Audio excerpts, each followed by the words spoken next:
Voilà, c'est bon, j'ai assez pubé RadioTubers sur ce début d'émission. On va pouvoir passer à la suite.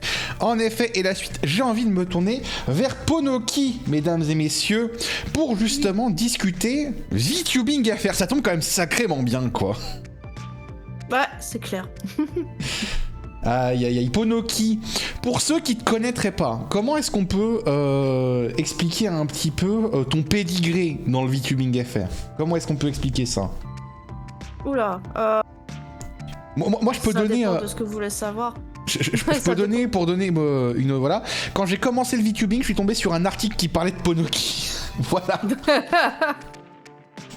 Bah alors, c'était chez qui du coup? Parce que j'ai eu plusieurs articles, donc après je m'en souviens plus. C'était sur un petit site de news gaming et culture web et choses comme ça.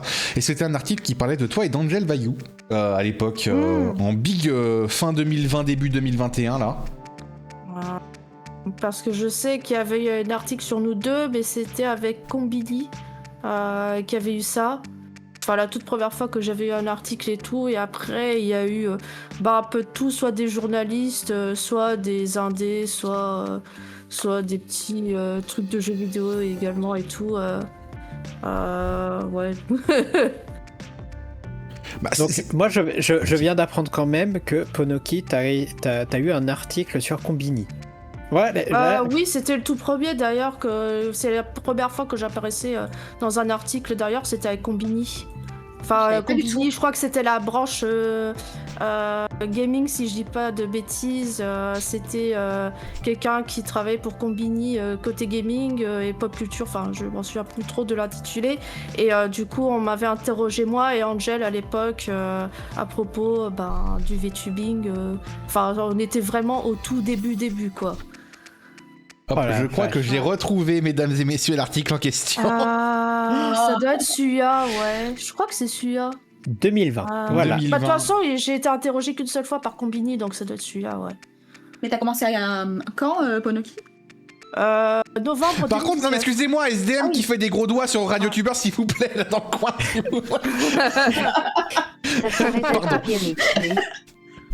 Oui, tout à fait. Mais non, c'est vrai que beaucoup te connaissent, Ponoki, parce que tu as fait beaucoup de tutos sur YouTube, beaucoup de tutos sur justement la création d'avatar et tout ce qui va être setup, tout ce qui va être création, tout ce qui va être logiciel, vraiment concentré sur le VTubing. Tu es dans le milieu depuis désormais suffisamment longtemps pour probablement nous avoir tous et toutes vu arriver. Ouais, après, au bout d'un moment, c'était un peu difficile à suivre, je vais pas vous mentir. Hein. Ouais. J'en doute pas. J'avoue qu'au bout d'un moment, on perd un peu le fil, donc je suis navrée si je fais encore des découvertes au fil du temps. Oh. Bah, c'est ce qui est intéressant aussi dans le VTubing, de voir qu'il y a toujours des choses à découvrir, toujours autant de temps après, hein. Très clairement. C'est ça. Oui, c'est sûr. C'est sûr. Mais non, là-dessus, donc on va parler un petit peu de ce que tu as pu voir au fil. Il ne sait pas tout. Oh non, il y a beaucoup de choses que je ne sais pas du tout. Surtout qu'en plus, j'ai dû faire une pause entre-temps qui a duré pas mal d'années, pause bébé. Hein. Donc à ce niveau-là, c'était un peu compliqué de vraiment suivre la fidélité. Disons que j'ai bien suivi les 2 premières années, après ça a été un peu... Non, la première année même, je dirais jusqu'à 2021, à peu près. Yes, Après, ouais, c'était parti en vrille, quoi. Ah, ça a commencé je peux à partir comprendre. fort, ouais. On comprend très très bien, ouais. J'ai souvenir que en ça à l'époque 2021, il y en avait quelques-uns qui arrivaient. Je pense notamment Echo, Néon, moi, bref. Aïe, aïe, aïe. Quoi, qu'est-ce qu'il y a ? Je suis vieux, c'est cool, super, merci. Non, mais j'allais dire, mais la première entrée de pas mal de VTubers, c'était en 2022. Ah 2020 alors, il y a eu 2020 plutôt, ouais, je suis d'accord pour 2020. En fait, il y a eu en une 2020, on était déjà une 50aine de VTubers, donc c'était le début de Covid. Donc les gens, ils cherchaient à cette époque-là de vouloir s'occuper et tout, et ils ont découvert ça un peu par hasard, et avec Kizunai notamment. Yes. Je serais très curieux de te poser un peu la question, parce que moi, j'ai fait partie de cette vague qui est venue post-Hololive. Vraiment. Post-Holo-Yen. Et du coup, je suis quand même très curieux de savoir, en fait, le pré-ça, en fait. Le VTubing francophone en 2020, pré-Hololive, pré-grande démocratisation, on va dire, de ce que c'est que le VTubing comme ça. C'est... genre, c'était quoi les inspirations? Toi, c'est quoi la chose qui t'a inspiré pour rentrer dans le domaine du VTubing? Ah bah c'était Kizuna. C'était Kizunai. Mais pour une raison qui était vraiment toute simple, c'est que en fait, Kizunai, à l'époque où je la connaissais, il y avait...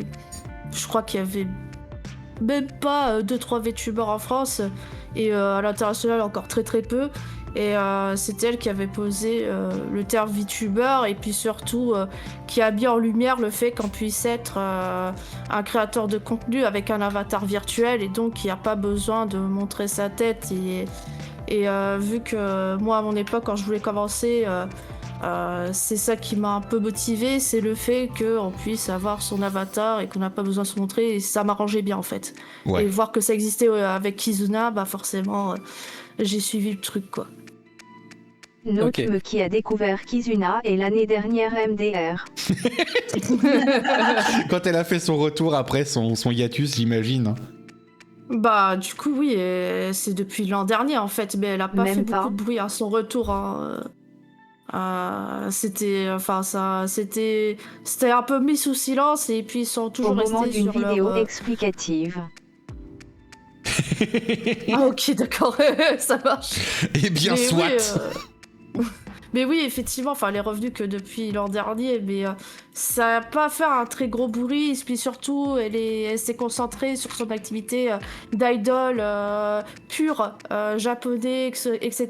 Donc, ils n'ont pas voulu faire en mode plus international comme les VTubers de chez Hololive et compagnie, donc c'est un peu resté dans son truc, quoi. Mais elle existe encore, hein, elle fait toujours des vidéos, mais vraiment axée musique, danse et compagnie. D'accord. Mais non, mais déjà, c'est intéressant de voir que là où pas mal des VTubers post-2020, post-2022, parce que je suis désolé, mais pour moi, j'ai beaucoup de VTubers qui sont arrivés. J'ai vu une arrivée massive de VTubers en 2022 et aussi en 2023. Mais... juste avant ces périodes-là, c'est vrai qu'on peut se poser la question des influences. Qui est la référence en termes de VTubing, vu qu'il n'y a pas Hololive, il n'y a pas beaucoup de noms hyper connus. Et aussi, comment ça se passait au sein de la communauté même francophone. Tu disais qu'il n'y en avait pas beaucoup au niveau VTubing français. Est-ce que tu disais que vous étiez 3 à tout péter?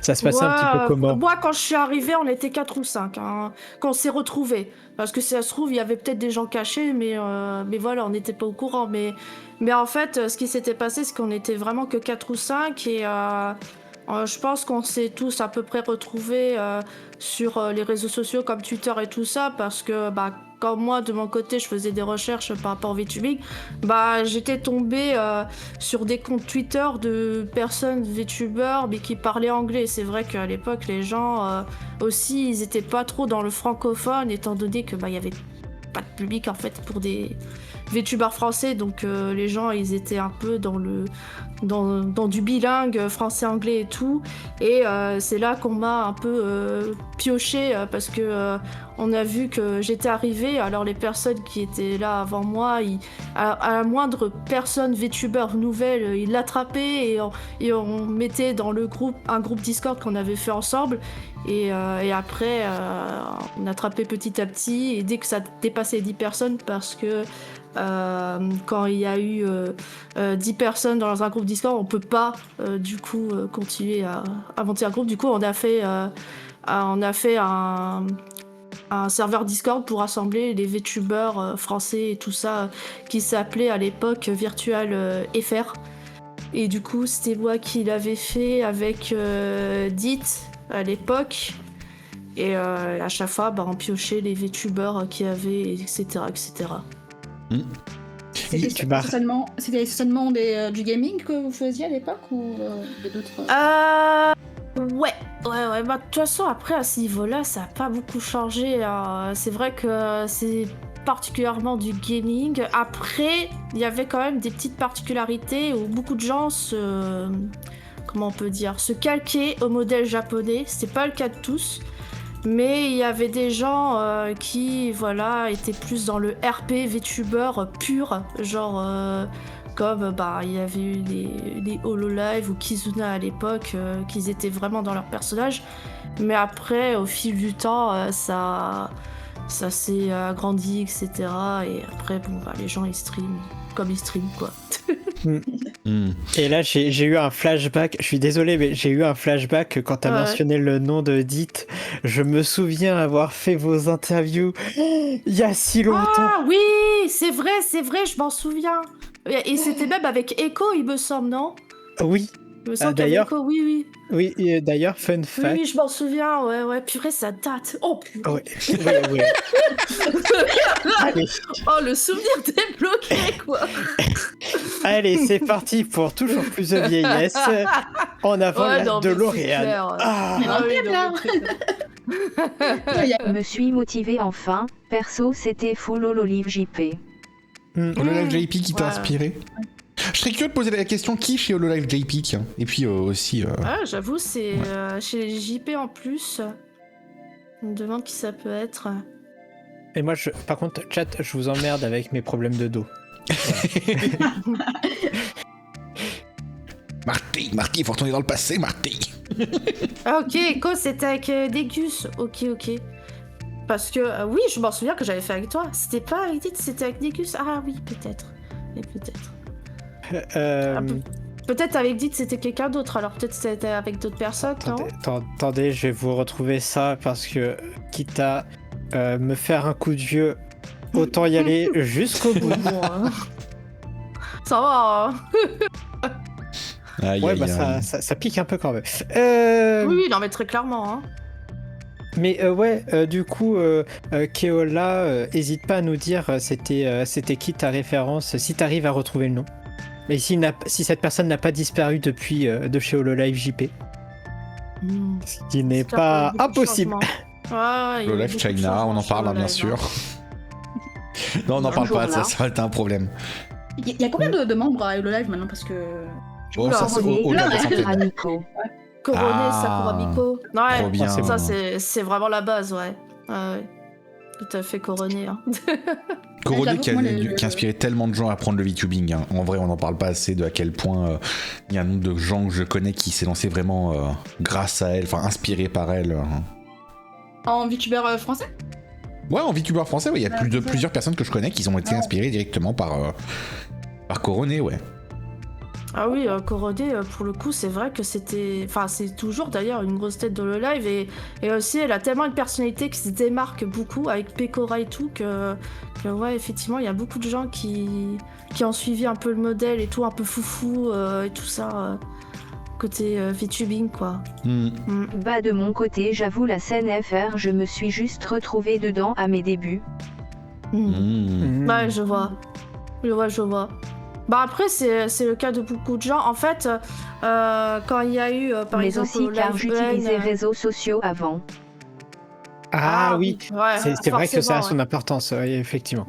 Oui, forcément. Bah, il n'y avait pas tout le monde qui va sur Twitter et tout ça, donc forcément... c'est quand tu tombes sur les clips YouTube de Hololive et tout, c'est là où tu te poses des questions et tu dis d'où ça vient. Hein.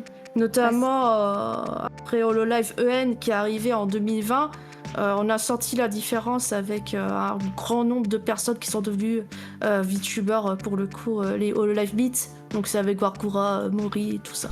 Ouais. De mon côté, c'est un peu pareil. En fait, j'ai un peu découvert le VTubing via Gura. Enfin, j'ai vu quelques clips qui passaient. Et après, c'était directement en FR avec Orphy. Et puis voilà. Orphy. Ouais. OMG. Une pensée pour Orphy. Carrément. On espère qu'il va bien là où il est. Il va très bien, je vous rassure, il est juste occupé de son côté. Il travaille beaucoup. Voilà. J'ai peut-être commencé ma phrase comme si j'annonçais qu'il était.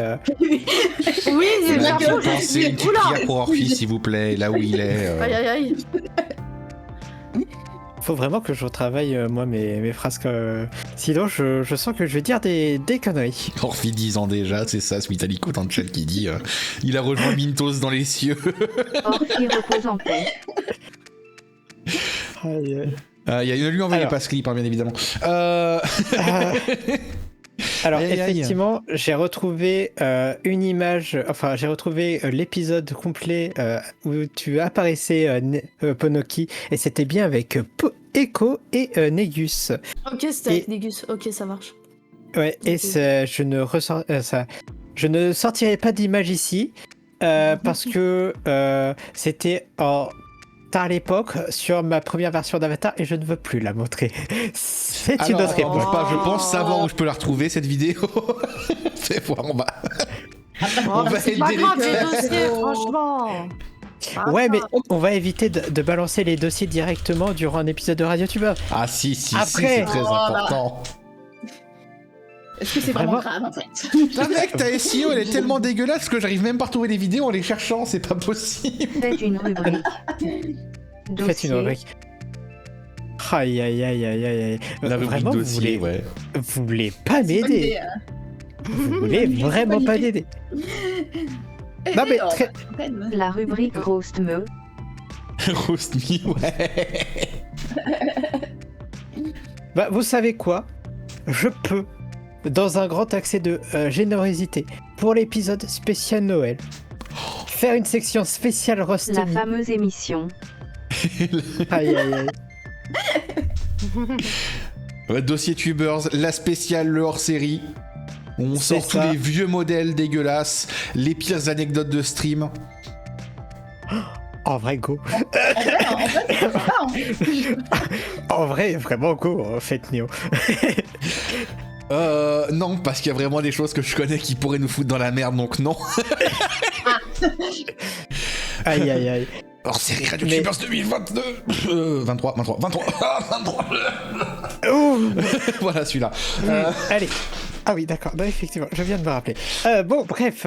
À part ça, Ponoki, donc, t'as vu cette arrivée un petit peu...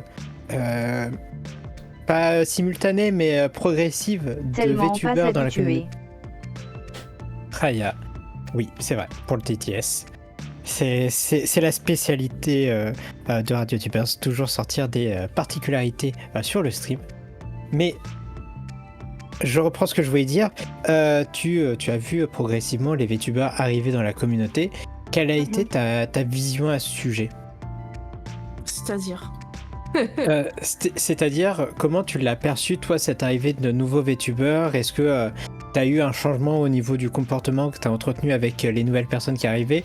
Ou tu restais toujours concentré sur ce que tu faisais, toi?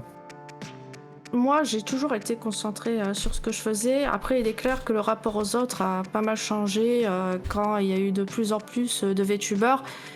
Il est clair que les première, deuxième année, c'était relativement simple de créer du lien avec les VTubers parce que forcément, on n'était pas beaucoup et tout ça.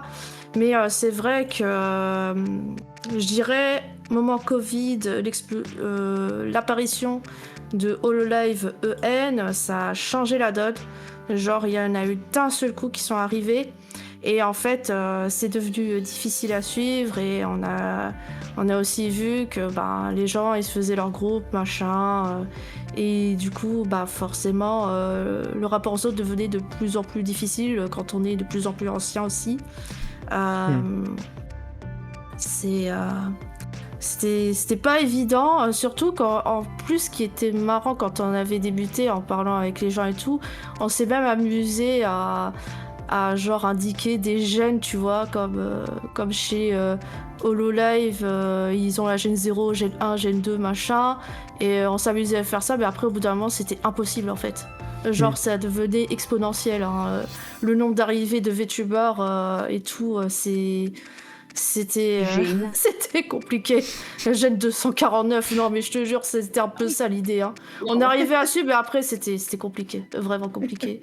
Du coup, bon, c'est comme ça. Hein. Après, d'un côté, tant mieux. Ça veut dire qu'il y a eu de plus en plus de personnes qui Oh, s'intéressent coucou au Echo. truc et tout. Donc c'est chouette. Mais voilà quoi. C'est Non, ça Ouais, dépend de comment les gens ils le vivent quoi. Oui, mais c'est sûr que en fait, c'est très intéressant d'avoir ton point de vue là-dessus parce que tu es présent dans la communauté depuis longtemps, tu as pu voir beaucoup de choses à ce niveau-là et on n'a pas forcément tous, on n'a pas cette vision que tu as eue par rapport à la communauté parce que toi, tu as dû voir des choses qui ont dû se passer du début à la fin, bref, tu as dû voir mille et une choses, des choses hyper sympas comme des choses beaucoup moins sympas. J'ai en tête pas mal d'événements qui ont pu te marquer négativement comme positivement. Mais Oui, forcément. Ouais. est-ce que avec tout ça, au fur et à mesure, est-ce qu'il y a quand même des événements qui, au fil des années, sont quand même restés dans ta tête et ils t'ont marqué suffisamment pour que tu regardes quand même un petit peu l'actualité autour de cet événement, s'il y en avait une qui suivait après.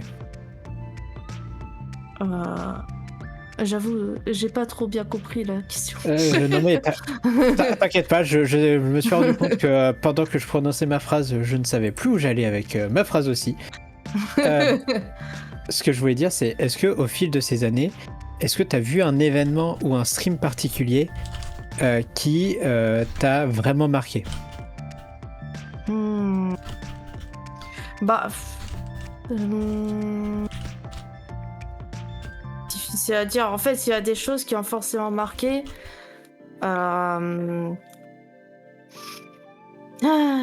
Compliqué, parce que là, il faut revenir dans les souvenirs et tout ça.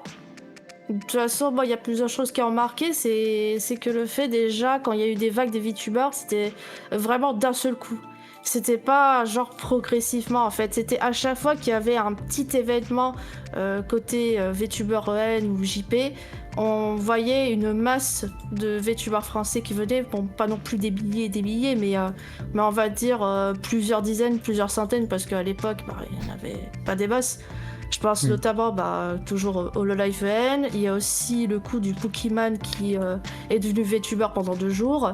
Alors ça a marqué les esprits comme pas possible. J'ai pas compris, mais ok. Dans le sens où, en fait, ça a tellement marqué qu'il faut savoir qu'après ça, j'ai eu plusieurs journalistes qui sont venus m'interroger sur c'est quoi ce truc, explique-nous machin. Et il y a eu plusieurs personnes qui sont venus en mode je deviens VTuber parce que Pokémon a décidé aussi de se cacher derrière un avatar et je trouve ça une trop bonne idée, mais bon, au final elle a pris l'idée, elle l'a utilisée pendant 2 jours et ça a pas duré. Et puis il y a aussi Vishojo qui le début de Vishojo qui marque le début d'une concurrence pour Hololive, parce que c'est vrai que jusqu'à maintenant c'était c'est Hololive, ça marchait, mais côté EN il y avait il y avait les EN qui sont arrivés, mais Vishojo qui est arrivé juste après et ça a fait un peu une explosion de tout ça quoi. Et du coup, ça a affecté d'une manière ou d'une autre la communauté FR qui a grandi de plus en plus. Et c'est à partir de ce moment-là où j'ai tout perdu. Où j'ai vraiment eu du mal à suivre ce qui s'est passé, tout ça. Ouais, ça a changé de scope et là où c'était personnel avant, c'est devenu trop gros, ouais. Ouais, c'est ça. C'est devenu très très gros. Et puis, après, chacun a fait son chemin, tout ça. Il y en a qui s'arrêtaient, il y en a qui venaient, il y en a qui faisaient des allers-retours. Ça... Aussi, je dirais que les ambitions des VTubers a énormément changé avec le temps. Au début, c'était vraiment en mode à la cool, juste pour créer du contenu comme ça, for fun et tout. Après, quand il y a eu toutes ces entreprises et tout ça, on voit qu'il y a eu un changement quand même dans les ambitions de certaines personnes à vouloir devenir le super ultra VTuber FR à la Squeezie machin. Enfin, ça devenait un peu comme ça. Donc voilà, il y a eu plusieurs routes qui sont tracées, plusieurs personnalités qui s'arrivent et qui voulaient marquer le VTubing à sa manière. Donc voilà. Il y a eu plein de tentatives de tenter de faire un Hololive à la française. Hein. Ouf, depuis le début, ouais. On peut lâcher un big up à Wonderlive, hein, bien évidemment, pour ceux qui étaient là à l'époque. Et il y a eu d'autres trucs aussi. Hein. Dès le début, même à peine quand j'ai commencé, il y a déjà des gens qui faisaient des groupes pour être le prochain Hololive FR. Hein. Mais Après, je pense pas qu'il y ait de mal à avoir de l'ambition, ça reste un moteur, faut juste pas que ça impacte néfastement le contenu et les mentalités. Ouais, c'est ça. Ouais. Je suis d'accord. aussi. C'est pour ça que, en fait, ça va dépendre de la personnalité de la personne, en fait. Mais ça, bon, c'est à chacun qui se débrouille avec ça, quoi. Mais oui, je suis tout à fait d'accord. Hein. C'est pas un problème du tout. Hein. Franchement, il n'y a aucun souci à avoir des ambitions. Il y en a eu tant que ça, des hololive à la FR. En vrai, oui. En vrai, il y a eu pas mal de tentatives, mais c'est le problème du fonctionnement d'agence en France, c'est que c'est pas un fonctionnement qui tient sur le long terme, sur le long terme, et c'est un fonctionnement qui peut être très vite, qui va très vite coûter plus d'argent qu'il n'en fait gagner. Surtout que les VTubers FR n'ont pas le même impact au niveau du stream que des VTubers anglais.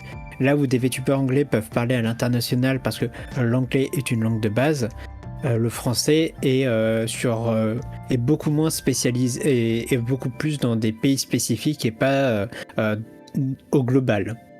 Et pour avoir fait pas mal de recherches là-dessus, pour en avoir discuté justement de toutes ces histoires d'agence, effectivement il y a eu une vraie, je dirais pas incompatibilité, mais c'est une vraie difficulté. Il faut partir avec pas mal de sous et avoir une idée d'évolution qui n'inclut pas uniquement la même version que ce qui est fait à l'international. Ouais, c'est ça. En fait, les gens, ils oublient aussi que Live et compagnie, ce sont des grosses boîtes. C'est pas des gens qui ont été dans leur chambre en slip, ils ont fait leur groupe. C'était déjà des boîtes, en fait, avec un gros budget en marketing et compagnie, et qui ont mis une thune pas possible pour faire monter leur talent. Donc après, je comprends les rêves et tout ça. À la limite, si c'était des groupes de potes et tout ça, bon, pourquoi pas, parce qu'à la limite, même chez YouTubeurs, il y a plein de petits groupes de potes et tout ça qui sont faits entre YouTubeurs. Des fois, ça finissait bien, des fois, ça finissait mal. C'est la vie, c'est comme ça. Mais faire une agence, là, c'est vraiment pas la même histoire, quoi. Et les gens, ils oublient beaucoup l'aspect financier et business model derrière, qui n'est pas du hasard, là. Là, on est vraiment sur du marketing d'entreprise, en fait. Là, on est sur un gros truc, quoi. Et qui ne se fait pas comme ça. Il y a ça, il y a aussi le fait aussi culturellement, le VTubing n'est pas assez impactant encore aujourd'hui. Ouais. Et je pense qu'il y a ça aussi qu'il faut prendre en compte. Je pense que voilà, faut l'aspect business puis l'aspect culturel aussi qu'il faut ouais, tout à fait. Ouais, tu fais bien de souligner parce que par exemple quand on regarde juste le YouTube français, si on sort complètement de la sphère VTuber et tout, quand on regarde toutes les entreprises, network machin qui ont été créées par des YouTubers pour voilà, en fait c'est un peu le même modèle que les agences de VTubers. Si on regarde bien par exemple, ça va peut-être vous débloquer les souvenirs, mais genre la Redbox et compagnie, vous savez, c'est la boîte de Amixem et tout ça qui a voulu rassembler les YouTubers et tout, et qui voilà, ont fait leurs vidéos et tout ça. Au final, l'aspect business et tout ça, ça leur a peu retombé dessus et ça s'est pas super bien passé. Il y a plein d'exemples comme ça en fait, de groupes comme ça côté YouTubeur où voilà, ça a un peu pêché et tout, et c'est pas quelque chose, j'ai l'impression, qui, en France, soit super bien, comment dire, pas accepté, mais plus adapté au marché français, si je puis dire, de la création de contenu, quoi. Et en plus du fait que le VTubing, c'est totalement de niche, et que très très peu de gens connaissent au final, donc là, ça rajoute encore du surplus dans tout ça, quoi. Moi, j'avoue même rejoindre un groupe, j'ai vraiment peur d'en rejoindre juste parce que j'ai pas envie que quelqu'un du groupe fasse une dinguerie puis que ça se répercute sur moi. Sachant qu'en plus je trouve suffisamment de travail à gérer ma chaîne, en tout cas pour le moment. En vrai, ça peut être une bonne expérience les groupes, mais voilà, à notre échelle pour l'instant, je sais pas si c'est une bonne idée. Je parle au niveau du business, hein, je parle pas. Ah oui, niveau business, franchement, bof moyen. Mais groupe de potes comme ça, pour je fun, dis juste ça ça va, en mode un groupe déjà. S'il y a pas d'ambition, quoi. Ouais. J'ai dit ça en mode un groupe déjà. Ah oui, d'accord. Alors, Mais une agence. je peux comprendre que tu aies peur et tout, mais en vrai, en fait, je pense que ça peut être intéressant de se faire un groupe de potes s'il n'y a pas de grosses ambitions et que c'est juste en mode entraide et pourquoi pas, ouais, on se fait quelques streams comme ça ensemble et tout. Les groupes d'amis, c'est le best, ouais, tout à fait. Je pense que ça c'est ok en fait. Ça reste le moins risqué Et voilà. et c'est plus en mode for fun, quoi. Ouais. Alors qu'une agence avec du budget et tout ça, là, on est vraiment sur autre chose. Et ouais, Mais Ouais, si Ouais, vous mais voulez combien parler... de groupes d'amis t'as vu exploser en vol? Aïe, ça... Ah bah ça, il y en a eu. Et Mais moi, après, beaucoup. la question c'est est-ce qu'ils étaient vraiment amis? Est-ce qu'ils se sont vraiment mis d'accord là-dessus? Parce que en fait, je pense que les groupes d'amis, ce qu'il faut surtout faire attention, c'est s'il y a quelqu'un qui met un peu la pression aux autres aussi. Je pense que si les gens se mettent la pression et tout ça, c'est normal que ça explose. Et je pense que beaucoup de gens ont peut-être eu trop la vision serious business. Après, je les ai pas interrogés pour le savoir, hein. Mais j'imagine le truc si genre il y a quelqu'un qui oh, toi, vas-y, je sais pas, semaine A, oh, j'ai la flemme de streamer et tout, et que l'autre dit non, il faut absolument qu'on stream, comme ça on peut y arriver, machin et tout, je peux comprendre que ça peut faire de la pression. Mais après, là, c'est un problème de communication, à mon sens, et c'est dommage, ouais. Il y a ça, et puis il y a aussi le fait aussi d'avoir les mêmes valeurs, d'avoir les mêmes synchronisations en mode si Les la mêmes personne veut attentes. streamer- ouais, les mêmes attentes, voilà, exactement, c'est ça. Donc en vrai, voilà, c'est pas tout le monde non plus est fait pour les groupes aussi, hein, il faut aussi Totalement, le savoir. ouais. Donc, Totalement. Ah, et c'est mais pas- je trouve c'est ça ok, beau hein, les y a pas de groupes souci. fusion, mais Oui, tous c'est les pas fois, grave, ça hein. me fait envie, mais je trouve que c'est des exceptions. Ah, mais de Avec toute façon, Pyjama, il y a c'est- effectivement... Oui, totalement, ouais. Ouais, C'est bien ça. sûr, Ouais. bien sûr. Puis j'aime, c'est quand même C'est- un ce sont- bon exemple d'un groupe qui marche quand même. Tout à fait. Après, si vous voulez parler du VTubing, bien évidemment, il y a Nyasobi. Depuis tout à l'heure, je voulais le placer. C'est pas un groupe. Voilà. Non, mais c'est une association pour c'est une association pour association. mettre en avant le VTubing. C'est juste pour mettre en avant le VTubing. Mais après, c'est vrai que pour tout ce qui est aspect groupe, effectivement, c'est pas la même chose. Non, En là, tout cas, sachez que ça existe depuis un bon moment, hein. Depuis les débuts des groupes, ça existait, qu'ils ont arrêté, machin. Ouais, ça fait partie du truc, on va dire. Par contre, je ne peux pas m'empêcher de caler une anecdote dans cette discussion. Parce que tu parlais, Ponoki, tout à l'heure de des gens en live, c'était pas des gens en slip, c'était une boîte avant qui a été contactée pour sortir dans le VTubing, des choses comme ça. Est-ce que vous saviez ce que faisait Cover Corp, donc la maison mère d'Hololive, avant de faire du Pas du VTubing? tout. Ici, ouais. Parce que- J'avais fait une vidéo sur l'histoire d'Hololive et tout. Ouais, mais alors du je coup, sais que- est-ce qu'on peut parler, mesdames et messieurs, du seul jeu, parce que Inconnu au bataillon. c'était une boîte de développement de jeux vidéo, et est-ce qu'on peut parler de leur seule release, mesdames et messieurs, Ping Pong League? Il y a eu un jeu ping-pong. Ils ont fait un jeu ping-pong en VR. Waouh. Et en fait, l'histoire voudrait que parce qu'ils faisaient un jeu en VR, les gens sont allés les voir en mode, enfin Sora est allé les voir en mode, allez vas-y, nous on veut faire du VTubing et vous avez Ça du vend matos. déjà du rêve là. Voilà, donc Ping Pong League VR, mesdames et messieurs, un jeu par Cover Corp. Je vous jure, c'est vrai. Après, ça date de 2017, c'était la révolution, à mon avis, à l'époque. Oui, hein. à l'époque, oui, je pense que ça a dû être. Voilà, quelque ça, chose, ça, Après, c'est les les gens notes, qui c'est ont pas fait Hololive, ça. Voilà. Voilà, sachez qu'on vient de là finalement. Est-ce qu'on peut dire que du coup, les VTubers viennent des pongistes? Ah, il y a moyen. Hein. Allez, voilà, je vous laisse méditer sur cette question. Mais est-ce que sur donc on va terminer un petit peu cette discussion autour de ce que tu as pu voir en évolution autour de la communauté. Sauf si tu as d'autres choses à dire là-dessus. Non, mais vas-y, je t'écoute. Vas-y, si t'as d'autres interrogations. Hein. Bah, c'est surtout, j'allais terminer sur...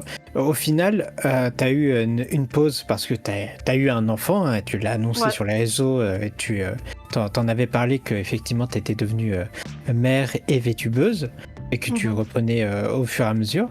Est-ce que désormais, en étant revenu dans...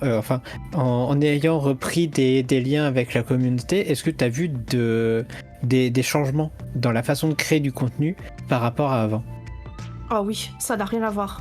Mais totalement rien à voir. Déjà, première chose, il n'y avait pas forcément TikTok, genre en mode ultra connu et tout à mon époque, donc forcément la manière de créer du contenu était complètement différente. Nous, parmi les premiers, on faisait du streaming gaming, mais il y avait aussi des gens qui faisaient de la vidéo. Et c'était un peu à 50-50 en fait, 50% vidéo et 50% stream, alors que là on est sur du full stream, pratiquement avec quelques personnes qui font de la vidéo, mais de toute façon ça s'est très vite orienté niveau stream, parce que faire de la vidéo c'était vraiment... c'est quand même du taf et tout. Et puis il y a aussi TikTok du coup qui s'est ajouté dans tout ça, qui fait que maintenant en fait... avant, mais ça c'est à l'échelle de tous les créateurs de contenu, je dirais. Avant c'était axé sur une plateforme. Si tu étais spécialiste de YouTube, tu vas rester full YouTube. Si tu étais plus stream, tu vas rester Twitch ou YouTube pour ceux qui font du stream sur YouTube. Mais là, on est vraiment sur quelque chose de multiplateforme, avec du contenu de zinzin de partout et je sais pas quoi. Et c'est devenu beaucoup plus difficile de se faire voir, de se faire une place et tout. Et ça demande encore plus d'efforts qu'avant pour juste faire un petit coucou, j'existe, je suis VTuber, ça va. C'est vraiment pas pareil. En fait, dès que TikTok a existé, c'est là où ça a tout pété au niveau de la création de contenu, très clairement. Maintenant, c'est multi. C'est vraiment partout qu'il faut être. C'est terrible. Est-ce que dans le VTubing UN, c'est pareil ou pas? Enfin, ils font la même chose Oui. Perso, je trouve que ça s'est professionnalisé même depuis 3 ans. Très clairement, ouais. Ouais. Clairement. Oui, ça s'est professionnalisé parce que maintenant, tu ne te contentes plus de faire juste du stream ou juste de la vidéo. Tu es obligé de tout faire et c'est devenu un travail en fait. Ouais, tu es créateur de contenu, travail. ouais. Tu fais vraiment ta pub, ton marketing, ta prod, ton machin à droite à gauche. Montage, voilà. C'est vraiment fatigant de fou, hein. T'en peux plus. C'est trop chaud. Franchement, c'est chaud. Hein. Aïe. Ouais. Après, je sais plus ce qu'il fallait dire dans tout ça.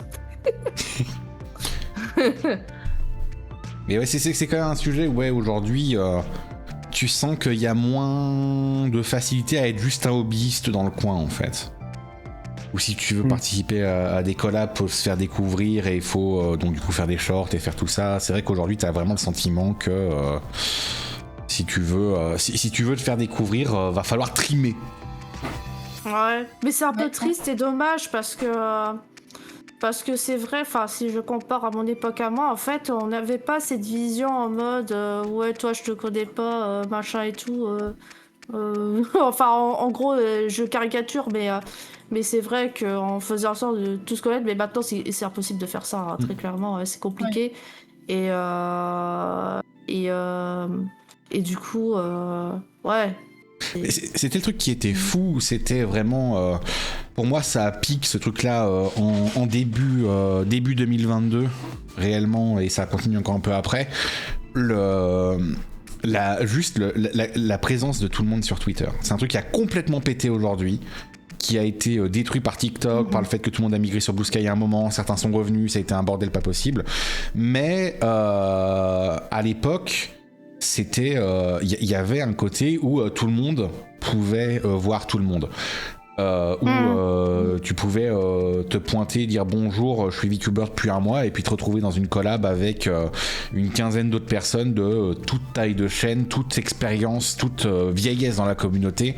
D'un autre côté, ça a un côté positif aussi, dans le sens où tout le monde n'a pas de bonnes intentions. Ouais, c'est complètement d'accord, Kéola. Tout à fait. Surtout sur Internet. Ouais, mais je pense qu'à l'époque c'était suffisamment indé, suffisamment niche dans son coin pour que le problème ne se soit pas trop posé. Et justement, je pense qu'avec justement l'explosion du fait que les gens ont commencé à discuter ensemble facilement et comme ça, il y a eu des abuseurs, hein. Il y a eu des cas, il y a eu énormément de situations qu'on a vues dans le VTubing francophone à cette époque-là, de gens qui ont abusé, qui ont tenu des propos odieux, qui venaient même hacker et prendre l'identité de certaines VTubeuses pour vraiment avoir des comportements pas possibles. Et je pense que on a eu une période dorée de facilité de communication à un moment, et puis après, compliqué. Hein. Et ça explique aussi le fait qu'on est de plus en plus à être VTubeur, donc forcément, il y a une distance qui se crée aussi. Hein.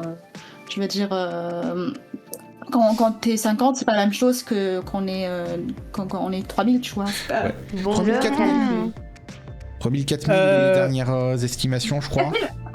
Ouais, pas loin de 4000 effectivement, vu que justement on a été avec... alors, au moins 4000 selon les dernières estimations via les VTuber Awards, mais c'est très probable qu'il y ait encore plus de monde qu'on ne connaisse pas.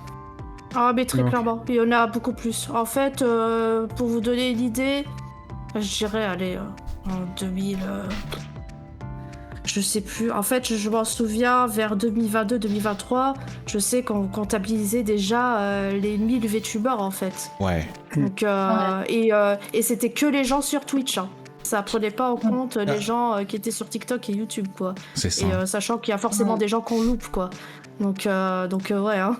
Juste, je prends le message de Plonk dans le chat qui nous dit mais il y a toujours des books qui font des appels à collab Twitter à la Zub et ça fonctionne vraiment comme à l'époque. Envoie-moi, je veux rencontrer ces gens. Je n'ai pas vraiment vu, moi, sur Twitter, en vrai. Je veux voir ça de mes propres yeux. Ne serait-ce que parce que je suis officiellement passé du côté vieux con de la force et que t'es là en mode ouais, moi de mon temps, on mettait un message sur Twitter et puis on voyait s'il y avait des gens qui répondaient pour faire des collabs. Hein. Aïe aïe aïe aïe aïe. Il va invoquer son droit de vieillesse. C'est ça le droit de seniorité. On y revient. Mais voilà, en tout cas, merci beaucoup Ponoki pour nous avoir vraiment raconté toute ta vision autour du VTubing francophone. Surtout d'avoir ton retour d'expérience au vu de ce que tu as pu expérimenter, de ce que tu as pu voir, de ce que tu as pu entendre et ce que tu as pu vivre au fil du temps.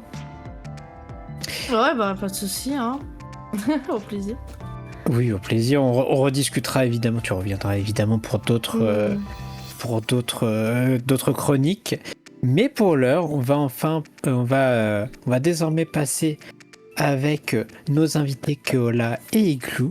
On va parler du handicap et comment aborder cette question en tant que créatrice de contenu,